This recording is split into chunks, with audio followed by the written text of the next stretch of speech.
Question number 10 आपको given है कि suppose saving propensity remain the same but the share of total income distributed to the worker increases, then the new equilibrium aggregate saving increase and income decrease, saving decrease and income increase, या फिर remain unchange या फिर decrease. ठीक है, तो guys ये आपको निकालना है। तो गाइस ये क्वेश्चन नंबर 9 और क्वेश्चन नंबर 10 जो है ना एक ही सेट का क्वेश्चन है। तो क्वेश्चन नंबर 9 तो गाइस हम लोगों ने पूरे डिटेल में किया था। अब हम लोग क्वेश्चन नंबर 10 को करते हैं। ठीक है, तो गाइस क्वेश्चन नंबर 10 में आपको यहाँ पे क्या बोला गया कि total income distributed to the worker increases, मतलब कि जो लैम्डा है ना, इस लैम्डा को गाइस इंक्रीज किया जा रहा है। ठीक है, क्वेश्चन नंबर 9 में क्या था कि सेविंग प्रोपेंसिटी को एससी और एसडब्ल्यू को इंक्रीज किया जा रहा था, बट यहाँ पे अब क्या है कि टोटल इनकम जो डिस्ट्रीब्यूटेड हुआ है वर्कर और कैपिटलिस्ट में, ठीक है, उसको इंक्रीज किया जाता है, तब आपका new equilibrium condition of saving and income पे क्या इफेक्ट होगा, इंक्रीज होगा, डिक्रीज होगा या फिर रिमेन अनचेंज होगा। ठीक है, ओके ओके। और गाइस हम लोगों ने क्वेश्चन नंबर 9 पे ये सॉल्व किया था कि y equal to I bar divided by S W lambda plus S C 1 minus lambda. This is your what equilibrium condition, equilibrium income. हाँ, इक्विलिब्रियम इनकम गाइस सेम जैसे वहां पे एस सी एस डब्ल्यू को increase किया जा रहा था, अब यहाँ पे गाइस लैम्डा को इंक्रीज किया जा रहा है। ठीक है, लैम्डा को इंक्रीज किया जा रहा है। ठीक है, डन। बट हाँ, इसका गाइस ये सेविंग प्रोपेंसिटी सेम है, मतलब ये कांस्टेंट है, ये कांस्टेंट है, बट इस लैम्डा को इंक्रीज किया जा रहा है। तो गाइस जब आप लैम्डा को इंक्रीज करोगे तो इसका मतलब है कि डिनोमिनेटर इंक्रीज हो रहा है, और जब गाइस डिनोमिनेटर जब इंक्रीज हो रहा है तो इसका मतलब है कि जो ओवरऑल इफेक्ट है गाइस वो क्या होगा, डिक्रीज होगा, सिंपल। तो इनकम क्या हो रहा है, डिक्रीज हो रहा है। तो गाइस इनकम डिक्रीज यहाँ पे भी है, इनकम डिक्रीज यहाँ पे भी है। ठीक है, अब हम लोग निकालेंगे कि इक्विलिब्रियम सेविंग। गाइस मैंने आपको बताया था क्वेश्चन नंबर 9 पे, हाँ याद है, saving equal to equilibrium and this is fixed, और आपको इक्विलिब्रियम खोजना है। इक्विलिब्रियम का मतलब saving equal to investment. Okay done. तो गाइस ये चाहे कुछ भी रहे, चाहे इस पे ये इंक्रीज हो डिक्रीज हो कुछ भी रहे, बट इक्विलिब्रियम कंडीशन के लिए saving must be remain unchange, saving remain unchange. Guys हम लोगों ने डिटेल में किया था ये क्वेश्चन नंबर 9 को। ठीक है, तो गाइस इसका भी ऑप्शन नंबर डी होगा correct, option D is a correct. ठीक है, option D is a correct. ठीक है, डन। या फिर गाइस इसको आप इस तरह से भी इंटरप्रेट कर सकते हो इन लेमन टर्म। ओके, जैसे गाइस इक्विलिब्रियम पॉइंट क्या था, y equal to I bar divided by S W lambda plus S C 1 minus lambda. ठीक है, ओके फाइन।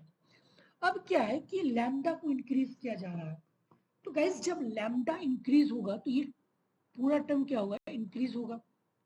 ठीक है, सिमिलरली जब लैम्डा इंक्रीज होगा तो पूरा टर्म क्या हो जाएगा, इंक्रीज होगा। गाइस 1 माइनस समथिंग, ठीक है, तो पूरा टर्म क्या होगा, इंक्रीज होगा। So overall term is also increase. अच्छा, ये कंडीशन आपको क्वेश्चन में ये भी है ना, क्वेश्चन नंबर 9 में गाइस आपको गिवन था ना ये वाला, S W is greater than S C, S W is greater than S C. ठीक है, ओके, इसको गाइस हम लोग डिटेल से एनालाइज करते हैं थोड़ी सी। ठीक है, ओके फाइन। ठीक है, ये आपको गाइस गिवन था, और यहाँ पे लैम्डा को इंक्रीज किया जा रहा है। तो गाइस जब लैम्डा इंक्रीज होगा तो ये तो गाइस इंक्रीज होगा ही होगा ना guys, S W into lambda, अगर लैम्डा इंक्रीज होगा तो ओवरऑल टर्म क्या होगा, इंक्रीज होगा, ये तो श्योर है। ठीक है, so s W lambda plus S C into 1 minus lambda. तो गाइस ये लैम्डा यहाँ पे क्या हो रहा है, increase means 1 minus lambda, 1 minus lambda ये क्या हो रहा है, इंक्रीज हो रहा है ना। क्यों? क्योंकि क्वेश्चन में आपको क्या बोला गया कि टोटल शेयर जो है ना, जो टोटल इनकम जो डिस्ट्रीब्यूटेड किया जाता है, जो टोटल इनकम जो डिस्ट्रीब्यूटेड किया जाता है वर्कर को, वो इंक्रीज हो रहा है। तो जो जो वर्कर थे गाइस, उसका जो प्रोपोर्शन था वो क्या था, लैम्डा वाई, और जो कैपिटलिस्ट था उसका क्या था, 1 माइनस लैम्डा। मतलब ये पूरा टर्म इंक्रीज हो रहा है, मतलब ये पूरा टर्म इंक्रीज हो रहा है। यही तो गाइस इसका है ना प्रोपोर्शन। तो इसका मतलब है कि 1 माइनस लैम्डा ये इंक्रीज हो रहा है इनटू समथिंग। अगर ये इंक्रीज होगा तो ओवरऑल टर्म क्या होगा, इंक्रीज होगा। ठीक है, ओवरऑल टर्म इंक्रीज होगा। तो इसका मतलब है कि डिनोमिनेटर आपका इंक्रीज हो रहा है, और जब डिनोमिनेटर अगर आपका इंक्रीज होगा, हाँ, तो इसका मतलब है कि आपका इनकम डिक्रीज होगा। ठीक है, total income decreases when the denominator will increase. ठीक है, और गाइस एग्रीगेट सेविंग पे अगर हम बात करें तो एग्रीगेट सेविंग आपका वही रहेगा। हाँ? गाइस लैम्डा बढ़ा, ये इंक्रीज हो गया, मतलब ये जो सेविंग है ना, ये इंक्रीज हो गया।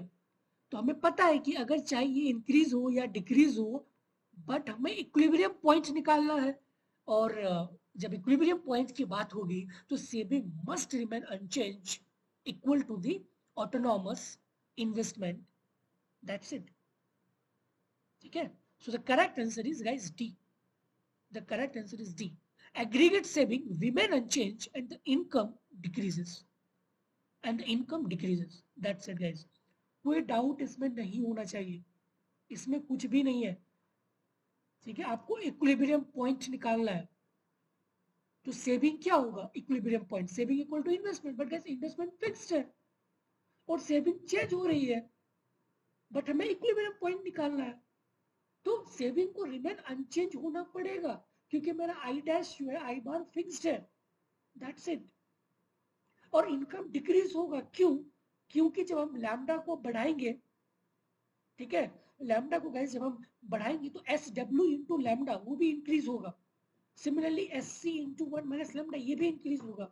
और गाइस ये डिनोमिनेटर पे है, ये डिनोमिनेटर पे है, तो ओवरऑल ओवरऑल जो इफेक्ट है इनकम पे वो क्या होगा, डिक्रीज होगा। Isn't it? So the correct answer is D. Simple. Okay.